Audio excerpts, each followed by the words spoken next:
ಈ ಪ್ರಕಾಶನ್ನು ಕೆಲವೇ ವರ್ಷಗಳಲ್ಲಿ ಕಲಿಕಾಲದ ಅಂತರಾಜ್ಯ ಯುಗಕ್ಕೆ ಉಗಮ ಎಂದು ಸಾರುತ್ತಿದ್ದಾರೆ ಜ್ಯೋತಿಷ್ ಪಂಡಿತ್.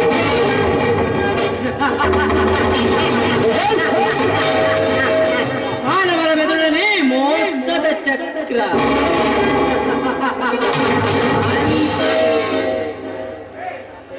ಬೆಂಗಳೂರು ಗೃಹ ಮಂತ್ರಿಯ ಮನೆಯಲ್ಲಿ ಕಣ್ಣ ಹಾಕಿ ಅಪಹರಿಸಿಕೊಂಡು ಬಂದ ಕೋಟಿಗಟ್ಟಲೆ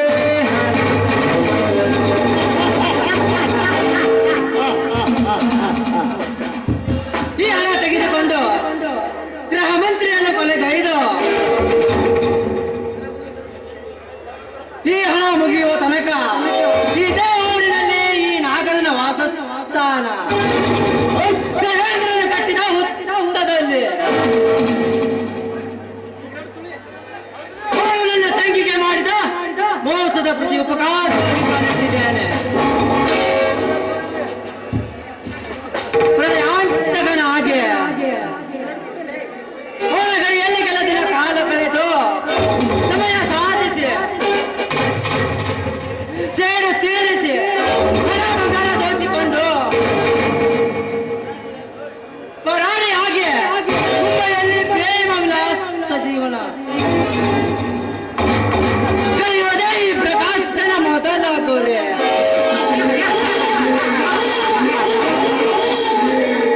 ಅದಕ್ಕಾಗಿ ದೇವೇಂದ್ರನ ತಾಣಕ್ಕೆ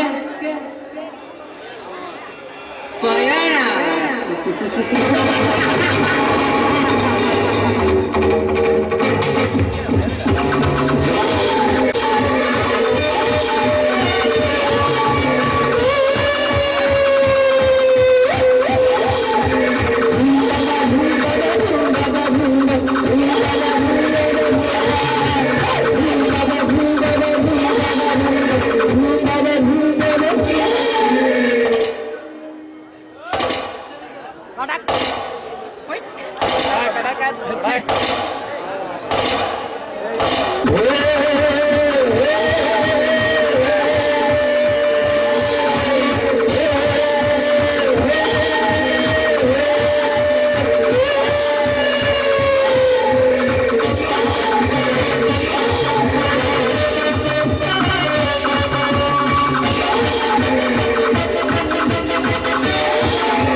ಮಾವ, ನಿನ್ನ ಹತ್ರ ಒಂದು ಕೆಲಸವಿದೆ ಮಾವ. ಅದಕ್ಕೋಸ್ಕರ ಮಾತನಾಡಬೇಕು ಅಂತ ಇಲ್ಲಿವರೆಗೆ ಬಂದಿದ್ದೀನಿ. ಬಾ ಭಾರತಿ ಬಾ. ಅಂದು ನನ್ನ ಅತ್ತೆ ಈ ಸಿರಿತನ ವೈಭವವನ್ನು ತೊರೆದು ಇಂದು ಬಡತನದಲ್ಲಿ ಬರುತ್ತಿರಲು ನಿನ್ನನ್ನು ನನ್ನ ಮನೆಗೆ ಕಳಿಸಲು ಕಾರಣವೇನು? ಮಾವ, ನನ್ನ ತಂದೆ ತಾಯಿ ಜ್ವರದ ಬಾಧೆಯಿಂದ ಆಸ್ಪತ್ರೆಯಲ್ಲಿ ನಿಲ್ತಾ ಇದ್ದಾರೆ. ಅದಕ್ಕೋಸ್ಕರ ನನ್ನ ಮನೆಯ ಕಾಗದ ಪತ್ರವನ್ನು ನಿನ್ನ ಹತ್ರ ಇಟ್ಟುಕೊಂಡು ನನಗೆ ಹಣ ಕೊಡು ಮಾವ. ಬೇಗನೆ ಆಸ್ಪತ್ರೆಗೆ ಹೋಗಬೇಕು ನಾನು. ನೋಡು ಭಾರತಿ, ಮನೆ ಒತ್ತೆ ಇಟ್ಟುಕೊಂಡು ಹಣ ಕೊಡಲಾರೆ. ಕೊಟ್ಟರೆ ಈ ಸಮಾಜ ಏನೆನ್ನಬಹುದು? ಅಂದು 20 ವರ್ಷಗಳ ಹಿಂದೆ ನನ್ನ ತಂದೆ ಎಷ್ಟು ಬಡಿದುಕೊಂಡರು. ಆ ತಿರುಕನ ಹಿಂದೆ ಹೋಗಬೇಡ ಎಂದು ನನ್ನ ತಂದೆ ಮಾತು ಕೇಳಿದೆ. ನಿನ್ನ ತಾಯಿ ನನ್ನ ತಂದೆಗೆ ಅವಮಾನ ಮಾಡಿದಳು. ಅವಮಾನ ಮಾಡಿದವಳಿಗೆ ಹಣ ಕೊಡಬೇಕೆ? ಆದರೂ ಕೊಡುವೆ ಭಾರತಿ. ಆದರೆ ನೀನು ನನ್ನ ಮಾತಿಗೆ ಒಪ್ಪಿದರೆ ಮಾತ್ರ. ಏನು ಮಾವ, ಅದು ಯಾವ ಮಾತು ಅಂತ ಹೇಳು ಮಾವ. ನೋ ಭಾರತಿ, ಬರೀ ಮಾತಿನಿಂದ ಸಾಧ್ಯವಿಲ್ಲ. ನಿನ್ನ ಕೈಯಿಂದ ನನ್ನ ಕೈ ಮೇಲೆ ಕೈ ಹಾಕಿ ಪ್ರಮಾಣ ಮಾಡಿದರೆ ಮಾತ್ರ ಮಾಣಿಕ್ಯ. ಇಲ್ಲದಿದ್ದರೆ ಹಣ ಇಲ್ಲ, ತಿಳಿಯುತ್ತೆ? ಆಯ್ತು ಮಾವ, ನೀನು ಇಷ್ಟವಂತೆ ಆಗಲಿ. ದುಡುಕು ಮಹಾ ಕೆಡುಕು ಅಂತ ಹಿರಿಯರು ಹೇಳಿದ್ದಾರೆ. ಈಗ ನಾನು ನನ್ನ ಮಾವನ ಮಾತಿಗೆ ನಾನು ಒಪ್ಪಿಕೊಳ್ಳದೆ ಇದ್ದರೆ ನನ್ನ ಶೀಲವನ್ನೇ ಹಾಳು ಮಾಡಿ ಬಿಡ್ತಾನೆ. ಏನು ಮಾಡೋದು? ಬಡತನದಲ್ಲಿ ಹುಟ್ಟಿ ನಂಬಿ ಹೋದ ಈ ಹೆಣ್ಣಿಗೆ ತಾಳಿಯನ್ನು ಕಟ್ಟುವರು ಯಾರಿದ್ದಾರೆ ಈ ಸಮಾಜದಲ್ಲಿ? ಹೌದು, ನನ್ನ ಮಾವನ ಮಾತಿಗೆ ಒಪ್ಪಿ ನನ್ನ ದೇಹವನ್ನು ನನ್ನ ಮಾವನಿಗೆ ಅರ್ಪಿಸಲೇಬೇಕು. ಜ್ವರದ ಬಾಧೆಯಿಂದ ಆಸ್ಪತ್ರೆಯಲ್ಲಿ ನಿರುಳ್ತಾ ಇರುವ ನನ್ನ ತಂದೆ ತಾಯಿಯನ್ನು ಹೇಗಾದ್ರೂ ಮಾಡಿ ನಾನು ಕಾಪಾಡಿ ಅವರನ್ನು ಗುಣಮುಕ್ತರನ್ನಾಗಿ ಮಾಡಲೇಬೇಕು ನಾನು. ಯಾಕೋ ಯಾವುದೋ ವಿಚಾರದಲ್ಲಿ ನಿಂತಿರುವೆಯಲ್ಲ? ನಿರ್ಭಯವಾಗಿ ಮಾತು ಕೊಡು. ನಿನ್ನ ಹೆತ್ತವರು ಬದುಕಬೇಕಾದರೆ. ಆಯ್ತು ಮಾವ. ಗಂಜಿ ಕಾಣದ ಕಾಲಕ್ಕೆ ನೆಂಚಿಕೊಳ್ಳುವಂಗೆ ಎಲ್ಲಿಂದ ತೆರಳೋಣ? ಸುಮ್ಮನೆ ಮಾತು ಕೊಡು. ನಿನ್ನ ಕರುಣ ಕಣ್ಗಳನ್ನು ಕಾಣಬೇಕಾದರೆ. ಆಯ್ತು ಮಾವ, ನನ್ನ ಹೆತ್ತ ತಂದೆ ತಾಯಿಯ ಮೇಲೆ ಆಡಿ ಮಾಡಿ ಹೇಳ್ತೇನೆ. ನಿನ್ನದು ಯಾವುದೇ ಮಾತಿದ್ರೂ ನಾನು ನಡೆಸಿಕೊಡ್ತೀನಿ. ಆದ್ರೆ ನನಗೆ ಬೇಗನೆ 10,000 ಹಣವನ್ನು ಕೊಟ್ಟುಬಿಡು ಮಾವ. ಬೇಗನೆ ಆಸ್ಪತ್ರೆಗೆ ಹೋಗುತ್ತೇನೆ. ವೆರಿ ಗುಡ್ ಭಾರತಿ, ಹಣ ತರುವೆ ನಿಲ್ಲು.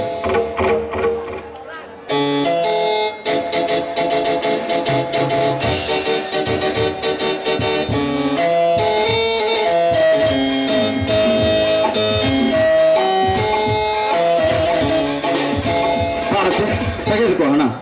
ಮೊದಲು ನನ್ನ ಮಾತಿನಂತೆ ನನ್ನ ಪ್ರೇಮದ ಅರಗಿನ ನೀನಾಗಿ ಗರ್ಭಿಚ್ಚು ನಾಟ್ಯ ನಾರಿ ನವಿಲಿನಂತೆ.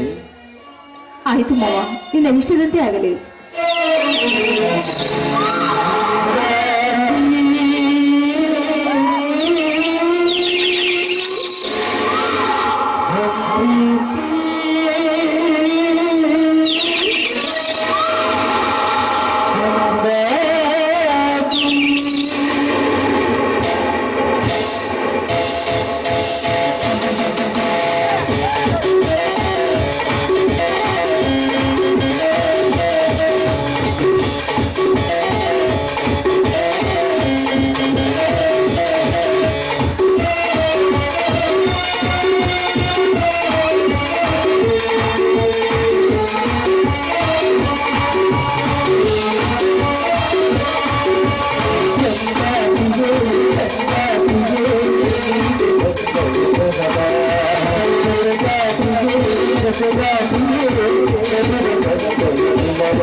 ಹೇಳಿದಂತೆ ನಿನ್ನ ಜೊತೆ ನಾನು ನವಿಲಾಗಿ ನರ್ತಿಸಿದ್ದೇನೆ. ನಾನಿನ್ನು ಬರಲೇ ಮಾವ. ನಿನ್ನ ಭಾರತಿ, ಇಷ್ಟಕ್ಕೆ ಇತ್ಯರ್ಥವಾಗಿ ನನ್ನ ಮಾತು ಮುಗಿಯಲಿಲ್ಲ. ಇದು ಶಾಂಪಲ್ ಮಾತ್ರ. ಲೋಕ್ ಭಾರತಿ, ನನ್ನ ಬಾವು ಬಂಧನದ ಹಕ್ಕಿ ನೀನಾಗಿ ನಾನು ಹೇಳಿಕೊಂಡ ಇದ್ದಂತೆ ಹೋದರೆ ಸರಿ, ಇಲ್ಲವಾದರೆ ನೀನು ಮತ್ತು ನಿನ್ನ ಹೆತ್ತವರ ಕತೆ ಯಮಲೋಕಕ್ಕೆ. ಬೇಡ ಮಾವ, ಬೇಡ. ನೋಡು ಮಾವ, ಹೆಣ್ಣಾಗಿ ಹುಟ್ಟಿದ ಮೇಲೆ ಗಂಡನ ಕೈಯಿಂದ ತಾಳಿ ಕಟ್ಟಿಸಿಕೊಂಡು ಬಾಳ್ವೆ ಮಾಡಬೇಕು ಅಂತ ಈ ಸಮಾಜದ ಸೃಷ್ಟಿ ಸಂಪ್ರದಾಯ. ಅದು ಅಲ್ಲದೆ ನೀವು ನನ್ನ ಕೊರಳಿಗೆ ತಾಳಿಯನ್ನು ಕಟ್ಟಿ ನೀವು ನಿಮ್ಮ ಸತಿ ಅಂತ ಸ್ವೀಕರಿಸಿದರೆ ನಿಮ್ಮ ಬಾಹು ಬದನ ಹಕ್ಕಿ ನಾನಾಗಿ ಬಾಳುತ್ತೇನೆ ಮಾವ, ನಾನಾಗಿ ಬಾಳುತ್ತೇನೆ. ನೋಡು ಭಾರತಿ, ನಿನ್ನಂತ ತಿರುಕಳಿಗೆ ತಾಳಿ ಕಟ್ಟಿ ಈ ವೈಭವಕ್ಕೆ ರಾಣಿಯಾಗಿ ಮಾಡಿಕೊಳ್ಳುವ ಮಂಗನನಲ್ಲ, ನನ್ನ ಹೆಂಡತಿಯಾಗಿ ಬರಲು ಈ ರಾಜ್ಯದ ಮಂತ್ರಿಯ ಮಗಳೇ ಆಗಿರಬೇಕು. ನಿನ್ನನ್ನು ನಾನು ಮದುವೆಯಾಗಲಾರೆ. ನಾನು ಹೇಳಿದ ಹಾಗೆ ಬೇರೊಬ್ಬನ ತೋಟಕ್ಕೆ ನಿಲ್ಲಿಯಬೇಕಾದ ನಿನ್ನೊಂದು ಮಾಟದ ಬೊಂಬೆಯ ಸೂತ್ರಧಾರ ನಾನು. ಅಯ್ಯೋ ಬೇಡ ಮಾವ, ಬೇಡ. ನೋಡು, ನಾನು ಒಂದು ಹೆಣ್ಣು. ಅದು ಅಲ್ಲದೆ ಬೇರೆಯವರ ತೋಟಕ್ಕೆಯಲ್ಲಿ ನಲಿದಾಡುವುದನ್ನು ಈ ಸಮಾಜ ಕಂಡರೆ ನನ್ನನ್ನು ಸೂಳೆ ಎಂದು ಪಟ್ಟ ಕಟ್ಟಿದೆ ಮಾವ, ಸೂಳೆ ಎಂದು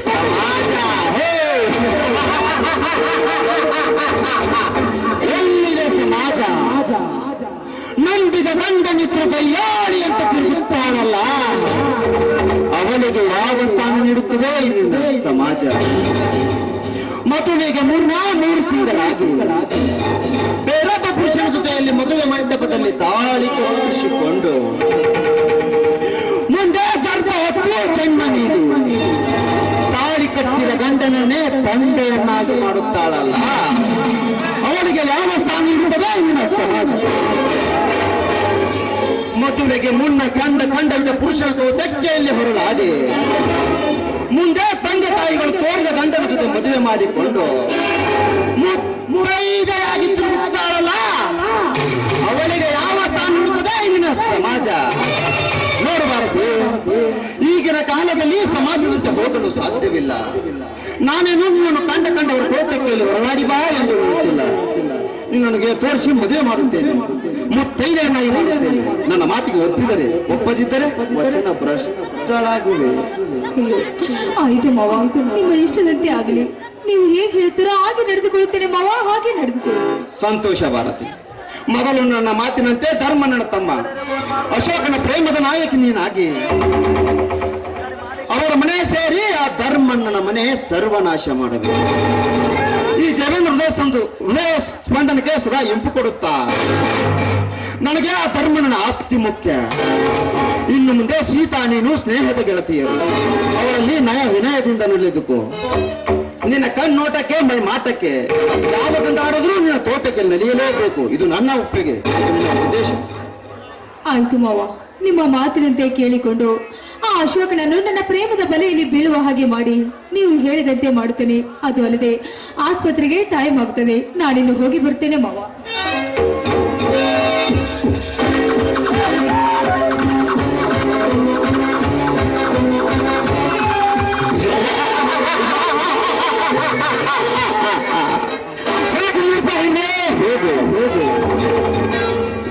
ಅಂತೂ ನಾನು ಕಣ್ಣಿಟ್ಟ ನನ್ನ ಅತ್ತೆಯ ಮಗಳು ನನ್ನ ನಯನ ಮಾತಿಗೆ ಸಿಕ್ಕಿ ಬಿದ್ದ.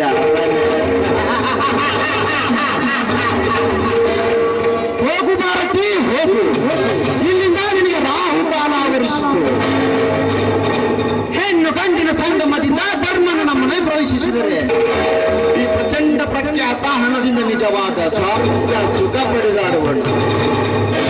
ಬಡತನದ ಬೆಂಕಿಯಲ್ಲಿ ಬಂದವಳಿಗೆ ಇಂದು ಶ್ರೀಮಂತರ ಕುಟುಂಬದಲ್ಲಿ ಸ್ವರ್ಗ ಸುಖ.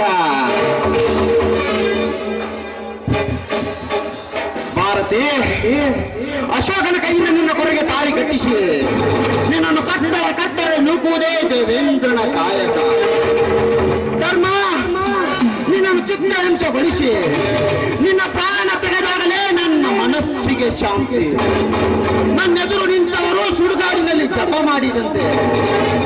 ಭಾರತಿ, ನಿನ್ನ ಮಾಧ್ಯಕ್ಕೆ ನಿನ್ನ ಮಾವ ಕಾಲಂತಕಯಮ. ನಾನಾರು ಗೊತ್ತೇ?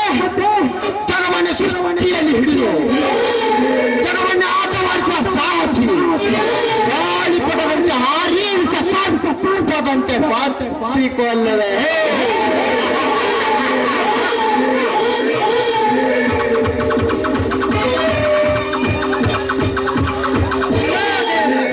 ಗಮನ ಪ್ರಕಾಶ್, ಏನ್ ನೀನಿಲ್ಲಿ? ದೇವೇಂದ್ರ, ಬೆಂಗಳೂರಿನ ಗೃಹ ಮಂತ್ರಿಯ ಮನೆಯಲ್ಲಿ ಕಣ್ಣ ಹಾಕಿ ಕೋಟಿ ಹಣ ತೆಗೆದುಕೊಂಡು ನಿನ್ನಲ್ಲೇ ಬಂದಿರುವೆ. ಈ ಹಣ ಮುಗಿಯುವ ತನಕ ನಿನ್ನಲ್ಲಿ ನನ್ನ ವಾಸಸ್ಥಾನ. ಅದಕ್ಕಾಗಿ ಈ ಹಣದಲ್ಲೇ ಬೈಟು. ಪ್ರಶಾಂತ್, ಪ್ರಕಾಶ್, ನಿಶ್ಚಿಂತೆಯಾಗಿರು ಈ ದೇವೇಂದ್ರ ಗತಿನಲ್ಲಿ. All right. ನಿನ್ನಂತ ಸ್ನೇಹಿತ ಸಿಗುವುದು ಅಪರೂಪ. ಈ ದುರ್ಯೋಧನನ ದರ್ಬಾರಕ್ಕೆ ಕರ್ಣನ ಆಗಮನ, ಒಂದು ಕಾಲೇಜಿನಲ್ಲಿ ನಮ್ಮ ಮಿಲನ, ಎಂದು ಇಲ್ಲಿ ಆರಂಭ. ಸಂತೋಷ ಪ್ರಕಾಶ್, ನಿನ್ನಂತ ವ್ಯಕ್ತಿಗಾಗಿ ನಾನು ಕಾಯುತ್ತಿದ್ದೆ. ಇನ್ನು ಈ ದೇವೇಂದ್ರ ಕೌರ್ಯ ಕಾಯಕಕ್ಕೆ ಕಾಲವನ್ನು ನಾನಾದರೆ ಅದಕ್ಕೆ ಬಾಡಿ ಗಾರ್ಡ್ ನೀನು, ತಿಳಿಯುತ್ತೆ? ಬಾ, ಊಟ ಮಾಡು.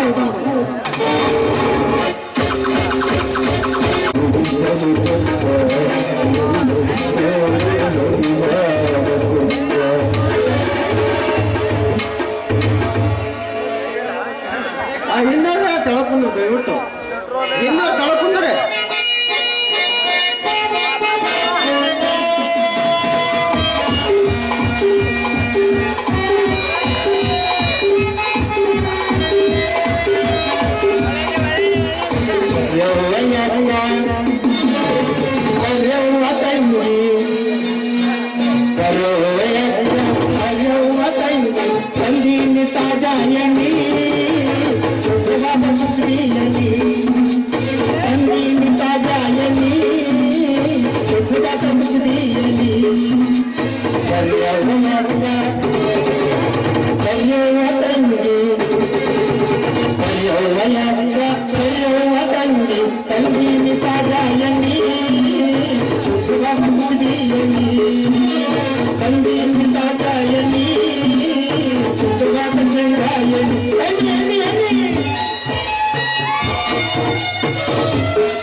ತಾಜಾ ಎಣ್ಣೆ ಬರೀ ಯಾರಿಗ್ ಬೇಕ್ರಿ?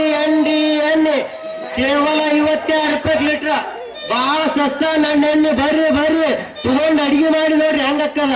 ಬರ್ರಿ